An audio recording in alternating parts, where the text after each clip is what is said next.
आप सभी का खैर मकदम है आपके अपने ऑफिशियल यूट्यूब चैनल चौक इंडस्ट्रियल एकेडमी में एक बार फिर से। और आज आप लोगों के लिए मैं एक शानदार वीडियो लेके हाजिर हुआ हूँ। जैसा कि आप लोग सभी जानते हैं कि सितंबर में आप लोगों का जो है वो एग्ज़ाम होने वाला है, चाहे हम लोग बात करें पीजीटी उर्दू की, चाहे हम लोग बात करें टीजीटी उर्दू की, जिसमें आपसे जो है वो 60 क्वेश्चन जो है वो उर्दू के पूछे जाएंगे। तो उसी के रिगार्डिंग आप लोगों की क्लासेस जो है वो चल रही हैं। और कोई बच्चा क्लास से जुड़ना चाहता है तो ये नंबर है 9045220432। इस नंबर पे आप लोग रब्ता करके इन्फॉर्मेशन ले सकते हैं। तो उसी सीरीज़ में आज आप लोगों के लिए टॉपिक वाइज हम लोग एक नया सेशन शुरू किया है, जिसमें हम लोग जो है वो टॉपिक वाइज आप लोगों की जो है वो तैयारी कराएंगे। और इस टॉपिक वाइज में आज का जो हमारा मौजू है या आज का जो हमारा टॉपिक है वो है हमारा सबसे पहले मुंशी प्रेमचंद। तो आज के सेशन में हम लोग जो है वो मुंशी प्रेमचंद के बारे में जो है वो गुफ्तगू करेंगे और उनकी ज़िंदगी से जुड़े हुए जो सवालात हैं या जो एग्ज़ाम में सवाल आ सकते हैं उसी पे हम लोग जो है वो रोशनी डालेंगे आज। तो उसी सीरीज़ में आज आप लोगों के सामने पहला सवाल है, प्रेमचंद का असल नाम क्या था? राजनारायण, धनपत राय, ब्रजनारायण या मुंशीलाल? तो सही आंसर हो जाएगा उनका असल नाम धनपत राय था। और अगर बात की जाए उनके कलमी नाम की तो उनका कलमी नाम था नवाब राय। जो नवाब राय उन्होंने 1907 तक रखा, जब उनका पहला शेरी मजमूआ 1908 सोज़े वतन जो है वो शाये हुआ। और उसके बाद उन्होंने जो है वो अपना नाम चेंज कर लिया और मुंशी प्रेमचंद रख लिया। आगे बढ़ते हैं। पहले सवाल के बाद दूसरा सवाल है, प्रेमचंद का पैदाइशी मकाम क्या था? इलाहाबाद, लम्ही, लखनऊ या कानपुर? तो इसका सही आंसर हो जाएगा लम्ही, जो कहाँ पर पड़ता है? बनारस में। और पैदाइश का सन पूछें तो 1880 में। आगे बढ़ते हैं क्वेश्चन नंबर 3 की तरफ। प्रेमचंद की पैदाइश किस साल में हुई? तो मैंने अभी आपको बताया 1880 हो जाएगा, यानी कि ऑप्शन बी जो है वो करेक्ट आंसर हो जाएगा। आगे बढ़ते हैं। अगला सवाल क्वेश्चन नंबर 4, मुंशी प्रेमचंद का इंतकाल कब हुआ? 1934, 1935, 1936 या 1937? तो 1936 में, यानी कि ऑप्शन सी करेक्ट है। जिस साल उन्होंने तरक्की पसंद तहरीक की क्या की थी? सदारत की थी। पहली कॉन्फ्रेंस की सदारत की थी तरक्की पसंद तहरीक की। और उसी साल 1936 में उनका इंतकाल हो गया था बनारस में। अगर ऑप्शन पूछे कहाँ पर हुआ था तो बनारस आंसर हो जाएगा। आगे बढ़ते हैं अगले सवाल की तरफ। क्वेश्चन नंबर 5, मुंशी प्रेमचंद ने किस ज़बान में अपनी अदबी सफ़र का आगाज़ किया था? हिंदी, उर्दू, फ़ारसी या अंग्रेज़ी? क्वेश्चन नंबर 5 है तो इसका सही आंसर हो जाएगा ऑप्शन ए, यानी कि उर्दू। आगे बढ़ते हैं। अगला सवाल क्वेश्चन नंबर 6, प्रेमचंद के उर्दू अफसाने मजमू का क्या नाम है? 4 ऑप्शन है, कहानियाँ, अफसाना, सोज़े वतन या दिल की बात। तो मैंने अभी आपको ऊपर बताया था कि सोज़े वतन उनका पहला अफसानी मजमूआ है जो 1908 में शाये हुआ था। हालांकि बहुत सी जगह 1907 भी आता है। तो दोनों ऑप्शन में से जो है वो सही ऑप्शन आपको लगाना है। तो सही आंसर होगा 1908, जिसको बरतानी हुकूमत ने क्या कर लिया था? ज़ब्त कर लिया था। अगला सवाल देख लीजिएगा, वही है, सोज़े वतन किस साल हुआ था? तो क्वेश्चन नंबर 7 है, इसमें आपको जो है बताना है 1906, 1907, 2 बार ऑप्शन आगे है तो इसीलिए ये क्वेश्चन जो है वो गलत भी हो सकता है, लेकिन सही आंसर सी है 1908 इसका करेक्ट आंसर है। आगे बढ़ते हैं अगले सवाल की तरफ। मुंशी प्रेमचंद की सबसे मशहूर हिंदी नावल कौन सी है? निर्मला, रंगभूमि, गोदान या बाजारी बीवी? क्वेश्चन नंबर 8 है तो इसका सही आंसर हो जाएगा ऑप्शन सी, यानी कि गोदान, जिसको लिखने में मुंशी प्रेमचंद ने 4 साल का वक्त लगाया, यानी कि 1932 से लेके 1936 में ये शाये हुआ गोदान। पहले हिंदी में शाये हुआ, उसके बाद ये उर्दू में शाये हुआ गोदान। अगला सवाल, ईदगाह कहानी का मरकज़ी किरदार कौन है? सलीम, हामिद, रशीद या अली? तो आंसर हो जाएगा ऑप्शन बी, यानी कि ईदगाह जो अफसाना है उसका मरकज़ी किरदार हामिद है। अगला सवाल है, ईदगाह में हामिद अपनी नानी के लिए क्या ख़रीदता है? यानी कि ईदगाह के मेले से वो क्या ख़रीद कर लेकर आता है? टॉफ़ी, चिमटा, झूला या जूती? तो आंसर हो जाएगा ऑप्शन बी, यानी कि चिमटा, क्योंकि उसकी नानी को जो है वो चूल्हे में जब रोटियां बनाती थी तो उनके हाथ जलते थे। ये बात हामिद को पता चली तो वो ईदगाह पे चिमटा लेकर आता है। अगला सवाल है, नमक का दरोगा की मरकज़ी थीम क्या है? ये भी मुंशी प्रेमचंद की तसनीफ़ है। क्वेश्चन नंबर 11 है, जिसमें पहला है मोहब्बत। इसके बाद 200 ऑप्शन है, उसूल परस्ती, हद और इंतकाम। तो इसका सही आंसर हो जाएगा ऑप्शन बी। आगे बढ़ते हैं अगले सवाल की तरफ। क्वेश्चन नंबर 12, प्रेमचंद की तहरीरों का बुनियादी मौजू क्या है? शाही ज़िंदगी, रोमान, अवामी दुख दर्द या कारोबार। तो क्वेश्चन नंबर 12 का सही आंसर हो जाएगा अवामी दुख दर्द, यानी कि जो लोग किसान होते हैं, मज़दूर होते हैं या गरीब होते हैं, उनको उन्होंने जो है वो अपनी ज़िंदगी में नुमाया तौर पर जो है वो देखा है और उसी को उन्होंने अपनी अदब में भी इस्तेमाल किया है। अगला सवाल है, मुंशी प्रेमचंद ने कितने नावल लिखे? 8, 10, 15 या 20। तो इसका सही आंसर हो जाएगा ऑप्शन ए सी, यानी कि 15। इनका पहला नावल है इसरार माबिद, जो क्या है, नामुकम्मल है। इसके बाद इनका आखिरी जो नावल है मंगल सूत्र, वो भी क्या है, नामुकम्मल है। इत्तेफाक से पहला और आखिरी दोनों क्या है, नामुकम्मल है मुंशी प्रेमचंद के नावल। अगला सवाल है, मुंशी प्रेमचंद ने कितने अफसाने लिखे हैं? 150, 200, 300 या 400। क्वेश्चन नंबर 14 है और इसका जो सही आंसर हो जाएगा ऑप्शन 3, 300 प्लस। आप लोग इसे बता सकते हैं, एग्जैक्ट डेटा जो है वो यही आता है 300 के आसपास। अगला सवाल है, कफन, जो कि मुंशी प्रेमचंद का शाहकार नावल है और आपके निसाब में भी शामिल है। कफन कहानी किन किरदारों पर मबनी है? हूरी और धनिया। यहाँ पर जो है वो टाइपिंग मिस्टेक है, यहाँ गेसु होगा, गेसु और माधो, हमीद और रशीद, हामिद और चचा। तो ऑप्शन 2 हो जाएगा गेसु और माधो, जो बाप बेटे हैं और एक महिला का किरदार है, यानी कि एक औरत है जिसका नाम है बुधिया। इन तीनों के इर्द गिर्द जो है वो इस कहानी को लिखा गया है मुंशी प्रेमचंद ने। अगला सवाल है, प्रेमचंद की तहरीरों में कौन सा रुझान नुमाया है? रुमानी, हकीकत निगारी, माबादुल तबीयत या मज़हब। तो आंसर हो जाएगा ऑप्शन बी, इसका करेक्ट आंसर हो जाएगा। अगला सवाल है, मुंशी प्रेमचंद ने किस ज़बान में सबसे आखिर में लिखना बंद किया था? क्वेश्चन नंबर 17 है, प्रेमचंद ने किस ज़बान में सबसे आखिर में लिखना बंद किया? क्वेश्चन नंबर 17 का आंसर हो जाएगा ऑप्शन ए, यानी कि उर्दू। आगे बढ़ते हैं क्वेश्चन नंबर 18 की तरफ। प्रेमचंद का पहला उर्दू नावल कौन सा है? यहाँ पर आपको बताना है, मैंने अभी ऊपर आपको बताया था कि पहला उर्दू नावल कौन सा है, तो ऑप्शन डी हो जाएगा इसरार माबिद, जो उन्होंने 1903 में लिखना शुरू किया था और 1905 में जो है वो ये बंद हो गया था, क्योंकि एक रिसाला था आवाज़ खल्क, उसमें जो है ये किस्तवार शाये होता था और ये आवाज़ खल्क रिसाला जो है वो बंद हो गया और इनका नावल भी क्या रह गया, आधा अधूरा रह गया। अगला सवाल है, मुंशी प्रेमचंद ने मुलाजमत कब छोड़ी, यानी कि उन्होंने अपनी नौकरी कब छोड़ी? जो डिप्टी इंस्पेक्टर ऑफ मदरसे के थे, डिप्टी इंस्पेक्टर के तौर पे। तो 19 क्वेश्चन नंबर का आंसर हो जाएगा ऑप्शन ए, 1921 में। और वो क्यों छोड़ी?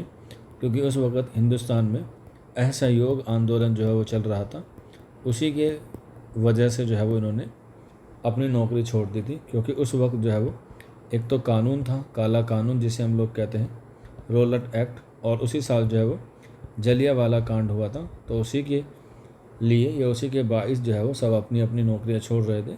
इसमें मुंशी प्रेमचंद ने भी 1921 में अपनी नौकरियां छोड़ दी। अगला सवाल है, प्रेमचंद ने रिसाला हंस नामी रिसाला कब जारी किया था? क्वेश्चन नंबर 20 है, तो सही आंसर हो जाएगा ऑप्शन 1930 ऑप्शन बी। रिसाले के साथ साथ इनका ताल्लुक़ ज़माने से भी रहा है। ज़माने के अलावा इन्होंने माधुरी, ये भी एक रिसाला था, और इसके अलावा मर्यादा, इनसे भी जो है वो इनकी वाबस्तगी रही है मुंशी प्रेमचंद की। अगला सवाल है, प्रेमचंद ने कांग्रेस की किस तहरीक में हिस्सा लिया था? सीतागर, स्वदेशी, क्वेश्चन नंबर है 21, अदम ताउन और सिविल नाफरमानी। तो क्वेश्चन नंबर 21 का जो सही आंसर हो जाएगा ऑप्शन सी, अदम ताउन। अगला सवाल क्वेश्चन नंबर 22, निर्मला नावल का मरकज़ी मौजू क्या है? क्वेश्चन नंबर 22 है, तो सही आंसर हो जाएगा ऑप्शन ए, यानी कि जहेज़ उसका मरकज़ी मौजू है। अगला सवाल, मुंशी प्रेमचंद को अदब में क्या लक़ब दिया जाता है? नज़म का शहंशाह, अफसाने का बादशाह, नस्र का चाँद या कहानी का शहंशाह? तो अफसाने के शहंशाह हैं, यानी कि ऑप्शन बी हो जाएगा अफसाने का बादशाह। अगला सवाल है, पूस की रात में दिखाया गया किरदार कौन सा है? मौलवी का, किसान का, चोर का या सिपाही का? तो आंसर हो जाएगा ऑप्शन बी, यानी कि किसान का। क्वेश्चन नंबर 25, नया कानून कहानी में क्या तनकीद की गई है? मज़हब पर, अंग्रेज़ी कानून पर, तालीम पर या तिजारत पर? क्वेश्चन नंबर 25 है, तो इसका जो सही आंसर हो जाएगा ऑप्शन बी, अंग्रेज़ी कानून पर। हालांकि ये क्वेश्चन जो है वो नया कानून जो है वो सादत हसन मंटू का है, जिसमें जो है वो मंगू कोचान किरदार है जो तांगा चलाता है। आगे बढ़ते हैं अगले सवाल की तरफ। मुंशी प्रेमचंद ने किस तालीमी दर्जे तक तालीम हासिल की? तो उन्होंने सिर्फ और बीए तक तालीम हासिल की, यानी कि ऑप्शन बी। आगे बढ़ते हैं अगले सवाल की तरफ। बाज़ारी बीवी किस पर मबनी है? घरेलू औरत, तवायफ़, मज़दूर या उस्ताद? क्वेश्चन नंबर 27 है, तो आंसर हो जाएगा ऑप्शन बी, यानी कि तवायफ़। अगला सवाल, मुंशी प्रेमचंद की बीवी का क्या नाम था? सरिता देवी, सूरी राज्य लक्ष्मी, कमला देवी या सुनीता देवी? क्वेश्चन नंबर 28 है, तो इसका जो सही आंसर हो जाएगा ऑप्शन बी हो जाएगा करेक्ट आंसर। आगे बढ़ते हैं क्वेश्चन नंबर 29, गोदान नावल का मौजू क्या है? क्वेश्चन नंबर 29 है, बेरोज़गारी, किसान की ज़िंदगी, तालीम या सियासत? तो आंसर हो जाएगा ऑप्शन बी, किसान की ज़िंदगी, जिसका हीरो कौन होता है? हुरी, जिसका ख्वाब होता है कि उसके घर के आगे एक गाय बंध जाए। अगला सवाल है, रंगभूमि नावल का हीरो कौन है? सूरज, स्वरूप, सूरदास या साधु? तो सही आंसर हो जाएगा ऑप्शन सी, सूरदास। आगे बढ़ते हैं, मुंशी प्रेमचंद ने इब्तदाई नौकरी कहाँ की? टीचर की, वकील की, नायब तहसीलदार की या क्लर्क की? क्वेश्चन नंबर 31 है, तो इसका सही आंसर हो जाएगा नायब तहसीलदार की, ऑप्शन सी। आगे बढ़ते हैं क्वेश्चन नंबर 32, यानी कि 32, बेवा कहानी में दिखाया गया मसला क्या है? समाजी बाइकआउट, बेवाओं की ज़िंदगी, तलाक या विरासत? तो सही आंसर हो जाएगा ऑप्शन बी, यानी कि बेवाओं की ज़िंदगी। क्वेश्चन नंबर 33, प्रेमचंद का ताल्लुक़ किस मज़हब से था? मुसलमान, सिख, हिंदू या ईसाई? क्वेश्चन नंबर 33 है, तो इसका सही आंसर हो जाएगा उनका ताल्लुक़ जो है वो हिंदू मज़हब से था। क्वेश्चन नंबर 34, मुंशी प्रेमचंद ने किस रिसाले की इदारत की? निगार, हंस, शब खून या अदब लतीफ़? तो अभी ये सवाल ऊपर गुजरा था, 1930 में आंसर था, तो रिसाला हो जाएगा हंस, जो मुंशी प्रेमचंद ने निकाला। तो याद रख लीजिएगा, सरस्वती परेश से निकाला। अगर परेश का नाम पूछा जाए तो आप लोग सरस्वती परेश भी बता सकते हैं। अगला सवाल, प्रेमचंद ने उर्दू को कब तर्क किया? 1920, 1915, 1914 या डी तर्क नहीं किया? तो आंसर हो जाएगा ऑप्शन डी, तर्क नहीं किया, आखिरी दम तक जो है वो उर्दू में ही लिखते रहे। अगला सवाल, प्रेमचंद के वालिद का क्या पेशा था? तो उनका नाम अजायब लाल था, अगर एग्ज़ाम में पूछा जाए, अजायब लाल। मुंशी प्रेमचंद के वालिद का नाम अजायब लाल, और अगर वालदा का नाम पूछा जाए तो दुलारी देवी। दुलारी देवी किसान थे, पोस्ट मास्टर थे, पुलिस मुलाजम थे या उस्ताद थे? तो आंसर हो जाएगा पोस्ट मास्टर थे, यानी कि वो डाक खाने में काम करते थे। अगला सवाल है, कफ़न का बुनियादी पैगाम क्या है? कुर्बानी, गुर्बत और बेहसी, इसके अलावा तलाक या दही सियासत? तो इसका सही आंसर हो जाएगा ऑप्शन बी। अगला सवाल है क्वेश्चन नंबर 38, प्रेमचंद ने तर्जुमा भी किया किस ज़बान से?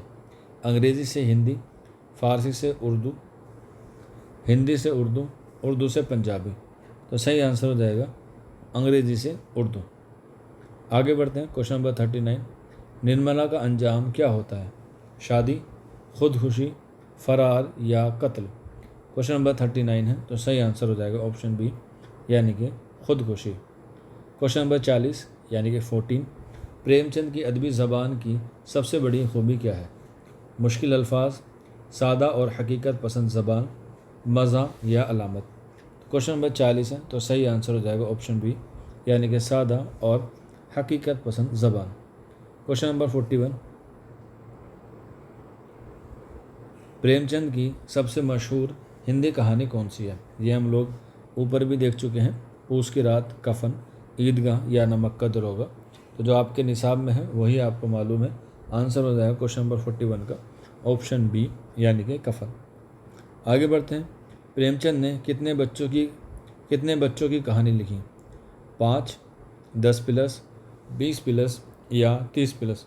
तो क्वेश्चन नंबर 42 है, तो सही आंसर हो जाएगा ऑप्शन सी, यानी कि 20 प्लस जो है उन्होंने बच्चों की कहानियाँ लिखी। अगला सवाल है, प्रेमचंद की तहरीरों का मरकज़ी मकसद क्या था? तफरी, तजनीस, इस्लाह या ड्रामा। तो इसमें सही आंसर हो जाएगा ऑप्शन सी, यानी कि इस्लाह। आगे बढ़ते हैं। प्रेमचंद को सबसे ज़्यादा शोहरत किससे मिली? शायरी से, ड्रामा से, अफसाने से या नोवेल से। क्वेश्चन नंबर 44 है, तो सही आंसर हो जाएगा ऑप्शन सी, अफसाना। हालांकि इसमें डी भी ऑप्शन हो सकता है, लेकिन अकॉर्डिंग टू ऑप्शन जो है वो सी और डी दोनों हो सकते हैं, लेकिन उन्होंने जो है वो ज़्यादा अफसाने लिखे हैं और उन्होंने जो है वो अफसाना सिर्फ में जो है वो तबाज़माई की हुई है और उनको जो है वो अफसाने का बानी भी माना जाता है, इसीलिए ऑप्शन सी जो है वो बेहतर है। आगे बढ़ते हैं। क्वेश्चन नंबर 45, रंगभूमि का हीरो नाबीना है, उसका नाम क्या है? तो अभी हमने पढ़ा था ऊपर, तो इसका सही आंसर हो जाएगा ऑप्शन सी, सूरदास, जो अंधा था यानी कि ब्लाइंड था। अगला सवाल, प्रेमचंद ने अदब को किसका तर्जुमान कहा है? बादशाहों का, अमीरों का, अवाम का या मज़हब का। क्वेश्चन नंबर 46 है, तो इसका सही आंसर हो जाएगा ऑप्शन सी, यानी कि अवाम का तर्जुमान कहा है मुंशी प्रेमचंद ने। अगला सवाल है, मुंशी प्रेमचंद की वफ़ात कहाँ हुई? तो मैंने आपको बताया था 1936 में हुई। कहाँ पर हुई? बनारस में हुई। आगे बढ़ते हैं अगले सवाल की तरफ। क्वेश्चन नंबर 48, नमक का दरोगा में मरकज़ी किरदार क्या करता है? कानून तोड़ता है, रिश्वत लेता है, ईमानदारी दिखाता है या बदला लेता है। क्वेश्चन नंबर 48 का सही आंसर हो जाएगा ऑप्शन सी, यानी कि वो ईमानदारी दिखाता है। आगे बढ़ते हैं अगले सवाल की तरफ। क्वेश्चन नंबर 49, मुंशी प्रेमचंद की सबसे ज़्यादा नावल किस तबके पर लिखे गए? अमीरों पर, दही अवाम पर, फौजी पर या मज़दूर पर। तो क्वेश्चन नंबर 49 है, तो सही आंसर हो जाएगा दही अवाम पर, यानी कि देहाती ज़िंदगी पर। आज का हमारा आखिरी सवाल, और ये सवाल जो है वो आप लोग मुझे कमेंट बॉक्स में ज़रूर बताइएगा, क्योंकि एक सवाल मैं आप लोगों के लिए HW में देता हूँ और आगे भी देता रहूँगा। आपको टाइप करना है क्वेश्चन नंबर 50, जो भी आंसर हो, A, B, C या D। सवाल है, मुंशी प्रेमचंद का सबसे आखिरी मुकम्मल नावल कौन सा है? निर्मला, गोदान, बेवा या रंगभूमि। इस जवाब का आंसर मैं आपको अगली वीडियो में बताऊंगा, या फिर आप लोग मुझे कमेंट बॉक्स में जो है वो बता सकते हैं। बाकी आज के सेशन में इतना ही था। आप हमें ज़रूर बताइएगा कि आपको हमारा ये जो नया सेशन हम लोगों ने शुरू किया है यूट्यूब पर, आप लोगों को कैसे लगा। बाकी अगर कोई बच्चा क्लास ज्वाइन करना चाहता है तो वो ज्वाइन कर सकता है। आपकी क्लासेस जो है वो चल रही हैं, सिलेबस के अकॉर्डिंग आपको जो है वो पढ़ाया जा रहा है, क्योंकि आपके पास 50 दिन का वक्त है। इन 50 दिन में आपको जो है वो एक एक दिन लगाना है, और 60 नंबर जो उर्दू के आते हैं उसमें आपको 60 में से 60 जो है वो लाने हैं हर हाल में, तभी आप लोग जो है वो कट ऑफ में आ सकते हैं। तो 9045220432 ये व्हाट्सअप नंबर है। आप अपना नाम और स्टेट का नाम लिख के हमें मैसेज कर दीजिएगा, सारी इन्फॉर्मेशन आपको ऑटोमेटिकली मिल जाएगी। आज के सेशन में इतना ही था। मिलते हैं आप लोगों से जल्द ही नेक्स्ट वीडियो में। शुक्रिया।